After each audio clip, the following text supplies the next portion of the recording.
السلام علیکم اسٹوڈنٹس، ہم پڑھ رہے تھے 1973 کی آئین کے اہم خدوخال۔ اس میں سے 5 پہ ہے ہمارے پاس پارلیمانی آئین۔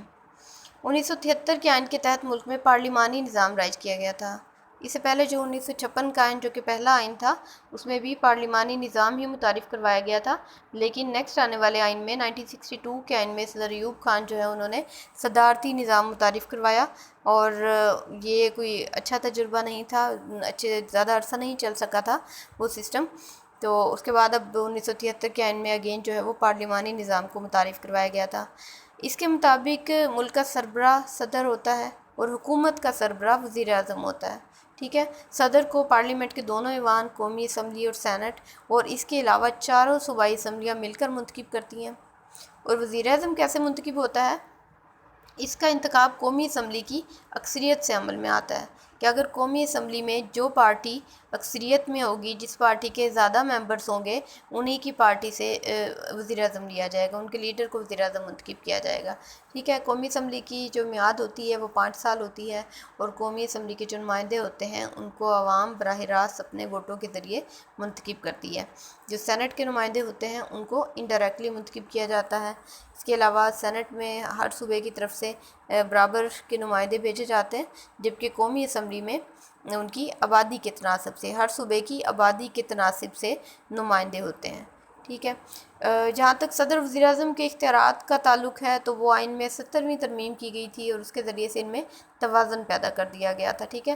لیکن زیادہ تر اختیارات جو ہیں وہ اس نظام میں وزیر اعظم کے پاس ہوتے ہیں، اور صدر کی حیثیت ایک طرح سے کٹ پتلی کی طرح ہی ہوتی ہے۔ نیکسٹ ہے اس میں آئین کی بالادستی۔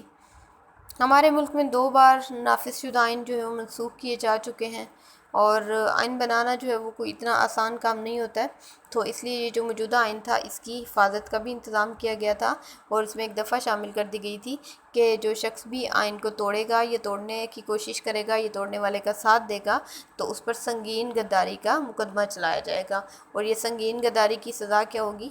یہ سزا پارلیمنٹ تجویز کرے گی، ٹھیک ہے۔ اچھا، نیکسٹ ہے اس میں 2 ایوانی مقننہ۔ ہماری جو مقننہ ہے، ہمارا جو قانون ساز ادارہ ہے، اس کے 2 ایوان ہوں گے۔ اس کا آفیشیل نیم ہے مجلس شورا۔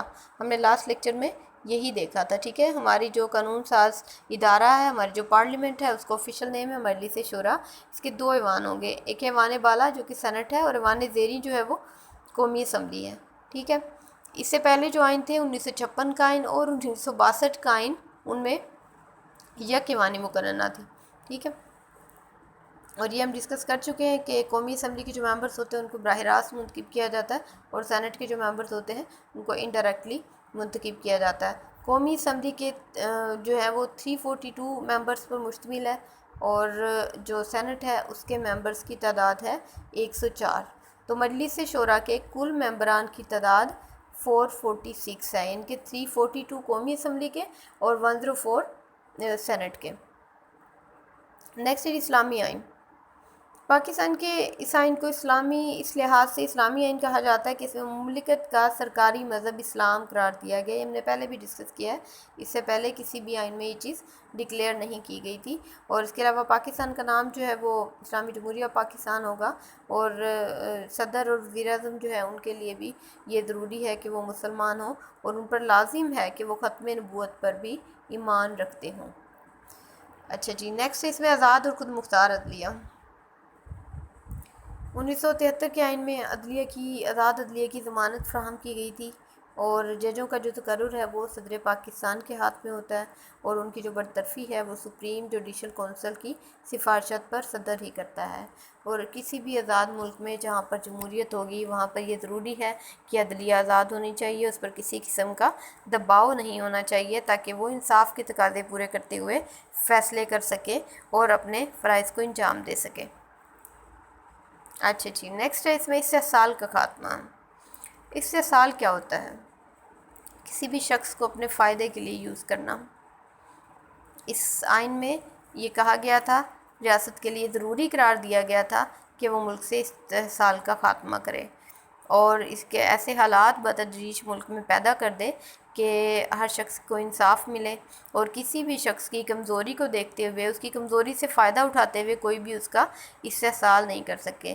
اس کے علاوہ یہ تھا کہ انفرادی لیول پہ بھی ہر شخص کو مکمل اس کے ساتھ عدل کیا جائے گا، اس کو اس کے کام کے مطابق اجرت دی جائے گی، ہر کسی کے ساتھ قانون کے مطابق سلوک کیا جائے گا، یعنی کہ قانون سے بالاتر کوئی بھی شخص نہیں ہونا چاہیے، انصاف کے تقاضوں کو پورا کیا جائے، ہر شخص کو اپنی جو ہے وہ نجی ملکیت رکھنے کا بھی حق ہے، وہ اپنی پراپرٹی خرید سکتا ہے۔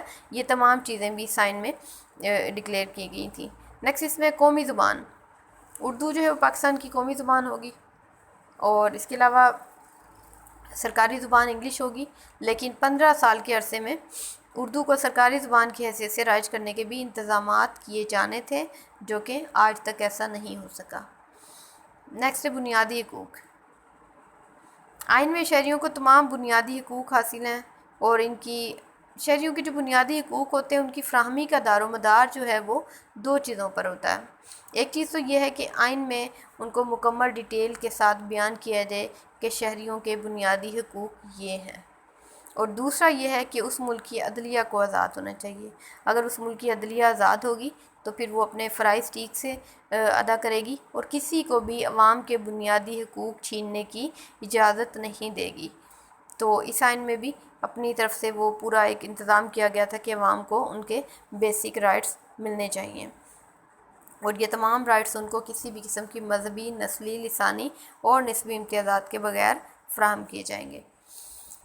نیکسٹ آئینی ادارے، مرکزی اور صوبائی مفادات اور معاملات کی ترقی کے لیے آئین نے کئی ایک ادارے بھی تشکیل دیے تھے، مثلا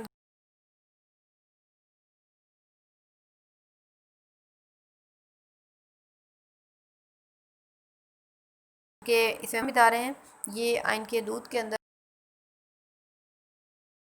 رہتے ہوئے انجام دیں گے۔ ٹھیک ہے جی۔